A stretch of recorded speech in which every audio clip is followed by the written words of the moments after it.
Salut tout le monde, ici Sophie, activatrice de communauté pour la planète, et avec ma puce à l'oreille, je vous partage mes réflexions, mes expériences, ma vision du monde, et je pars à la rencontre de ceux qui s'activent pour faire de leur rêve une réalité.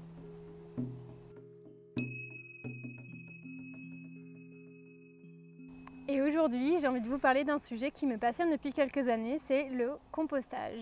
J'adore faire ça et j'adore redonner à la terre ce que la terre me donne et redonner tous les nutriments à la terre. Et pourquoi ? Parce que quand on jette nos biodéchets dans la poubelle, ces biodéchets vont généralement atterrir dans un site d'enfouissement où ils vont se mélanger à d'autres matériaux et où finalement il va y avoir un jus qui va être créé, qui va être de la putréfaction et qui va être toxique et qui va se retrouver dans le sol. Même s'il y a des protections, c'est quand même pas idéal et c'est du gâchis. Ou alors il va se retrouver incinéré. Donc en France il y a beaucoup d'incinérateurs, donc c'est souvent incinéré. Et le problème c'est que ça n'a pas un pouvoir calorifique très important puisque c'est bourré d'humidité dans nos biodéchets. Alors que tout ça, ça pourrait finir finalement dans un composteur et donc se décomposer naturellement pour pouvoir après nourrir les jardins, les potagers et donc retourner à la terre. Et donc je trouve le principe magnifique et c'est quelque chose que je fais à chaque fois que j'emménage quelque part. La première chose que je fais, c'est que je vais regarder comment est-ce que je vais pouvoir composter mes biodéchets parce que c'est impensable pour moi de jeter mes biodéchets à la poubelle. C'est quelque chose que je ne peux pas faire. Je ne peux plus faire ça depuis que j'ai découvert la magie du compost. Et donc quand on composte, on a plusieurs moyens pour composter. La première chose que j'ai appris à faire, c'était de faire du lombricompost. Et donc là, c'était avec les magnifiques vers de terre qui sont vraiment des magiciens qui transforment grosso modo la mer en or, quoi.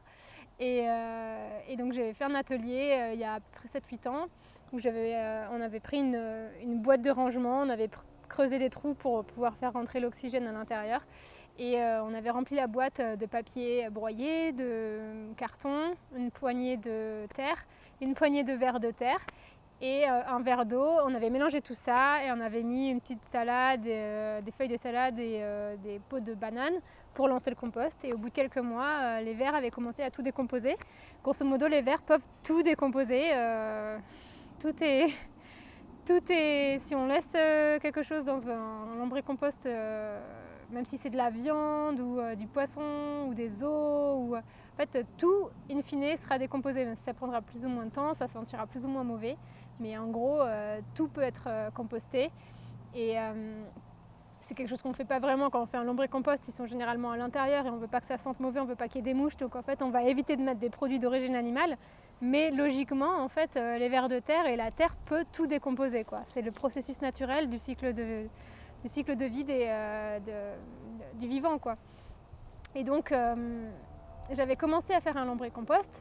Alors c'était chouette, mais j'étais en coloc et les colocs ne voulaient pas vraiment avoir des vers de terre à la maison. C'était un peu flippant et tout, donc du coup j'avais caché le lombricompost dans ma chambre et je lombricompostais mes biodéchets dans ma chambre, ce qui n'était pas idéal et pas forcément très sain, mais ça m'a permis d'apprendre à bien me entretenir en fait le compost et de comprendre vraiment le cycle de fonctionnement et d'éviter d'avoir des mouches et d'éviter d'avoir des odeurs, etc. Donc c'était super formateur. Et ensuite, j'ai aussi rencontré des gens qui expérimentaient avec le compostage et qui testaient différentes typologies de composteurs.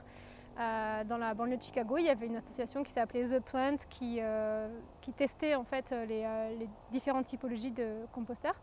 Et on avait par exemple un digester, donc une sorte de méthaniseur. Donc là, c'était plutôt du compostage accéléré et qui n'utilise pas l'oxygène, donc c'est plutôt de la putréfaction accélérée pour moi, j'étais pas trop fan.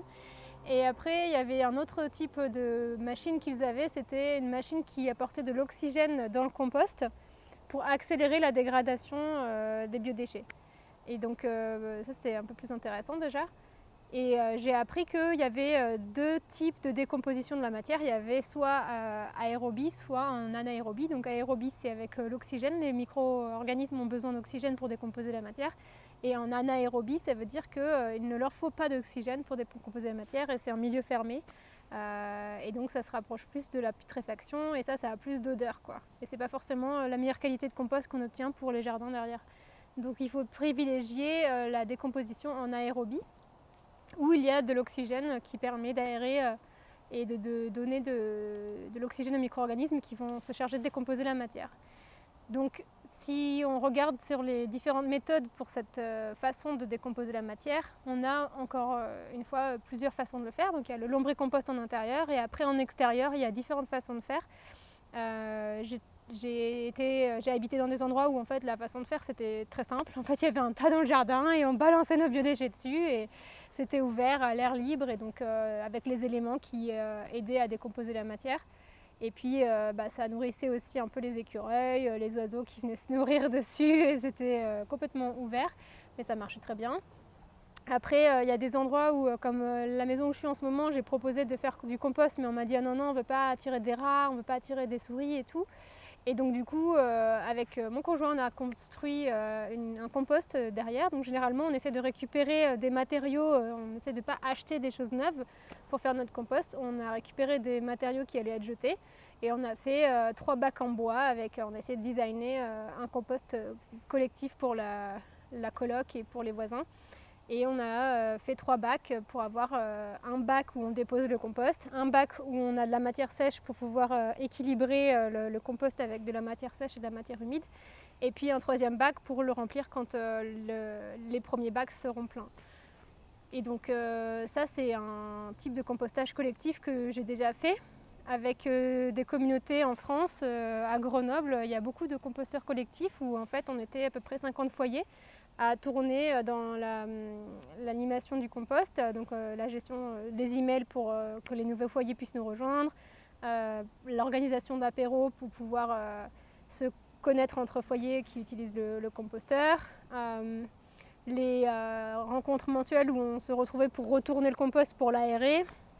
Et donc c'est super sympa.